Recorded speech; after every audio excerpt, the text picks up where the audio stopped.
हिंदू भांडतायत आपसामध्ये आणि हे लोक एकत्र मिळून शुक्रवारी ढुंगणं उपरती करतायत। त्याच्या कानाखाली कधी 12 वाजणार? काही शेखला तुमच्या पक्षात असला तरी शेखला वेगळा न्याय आहे का? हेच तर या जिहादी लोकांची इच्छा आहे। बघा, हाच तो मुद्दा आम्ही पहिल्या दिवसापासून मी तेव्हा मांडला।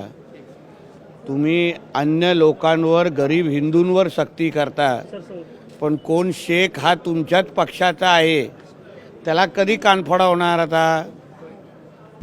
आता isakal.com आहे देशातील नंबर 1 ची मराठी न्यूज वेबसाईट। प्रत्येक अपडेटसाठी त्याच्या कानाखाली कधी 12 वाजणार? काही शेखला तुमच्या पक्षात असला तरी शेखला वेगळा न्याय आहे का? आमचा मुद्दा तोच पहिल्यापासून आहे की हे लोक कधी जे काय गोल टोपी आणि दाढीवाले ते कधीही मराठी बोलायला बघत नाहीत। मग न्याय फक्त गरीब हिंदूंनाच कशाला लागतोय? मग त्यांनाच कशाला कान फोडावे लागतंय? म्हणून पहिलं त्या शेखच्या जरा कानाखाली 12 वाजवा आणि मग मराठीच्या शक्तीबद्दल आपण चर्चा करू। चर्चा खासदार निशिकांत दुबे यांच्या वक्तव्यावर होती। त्यांचं असं म्हणणं आहे की तुम्ही उत्तर भारतात बघा, अशा त्या बाबतीमध्ये आत्ताच आशिष शेलारजीने सभागृहामध्ये पण बोललेलं आहे। अशी कोणीही, मी पहिल्या दिवसापासून बोलतोय, आपण कोणीही या जिहाद्यांच्या ट्रॅपमध्ये आपण हिंदू म्हणून येऊ नये। यांची हीच इच्छा आहे की हिंदूमध्ये भांडणं लागावीत, आपसात आम्ही भांडावं आणि मग हे लोकांना मोकळं रान मिळेल त्या निमित्ताने। हेच तर या जिहादी लोकांची इच्छा आहे। हेच तर हिंदू राष्ट्राला तोडण्याची मनसुबे आहेत। आणि म्हणून कोणीही हिंदूंमध्ये न भांडता आपण एकत्र पद्धतीने आपल्या हिंदू राष्ट्राला भक्कम कसं करता येईल त्या दृष्टिकोनातून प्रत्येक जणांनी विचार करावा। आता उद्या परत मीरा रोडमध्ये मराठी भाषिकांचं आंदोलन आहे। मराठी संघटना एकत्र येत आहेत। ज्या प्रकारे असं आहे की परत माझा मुद्दा तेवढाच राहील की आपण हिंदू म्हणून आपण आपसात भांडता कामा नये।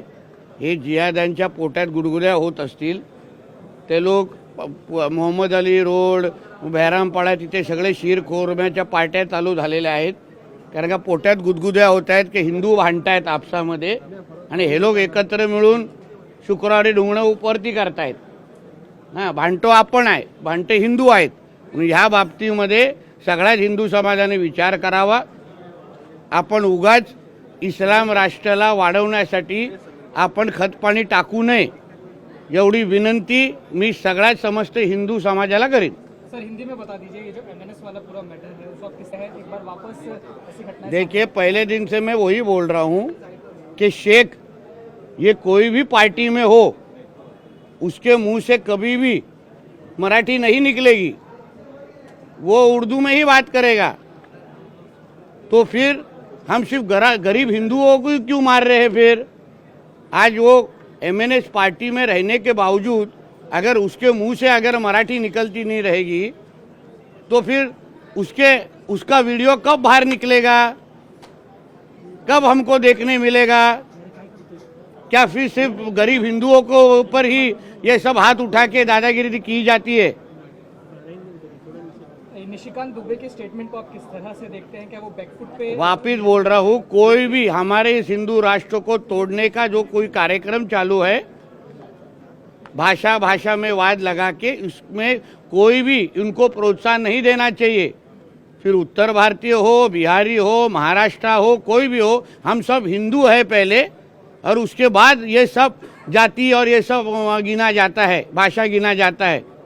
इसलिए फिर कोई भी जो इस तरीके की धमकियां आपस में हिंदुओं में देने के बजाय ये सब जो नल बाजार वाले और बहरामपाड़ा वाले जो आपस में ये हम हिंदुओं को झगड़ा करते हुए जो शीरखोरमे की पार्टी कर रहे हैं ना, उनको और खुश होने का मौका हम लोग ने नहीं देना चाहिए। देश विदेशातील प्रत्येक घडामोडींचे लाईव्ह अपडेट मिळवण्यासाठी आता साम टीव्हीच्या सर्व सोशल मीडिया प्लॅटफॉर्मला लाईक, फॉलो आणि सबस्क्राईब करा। तसंच सर्व नोटिफिकेशनसाठी बेल आयकॉन प्रेस करायला विसरू नका।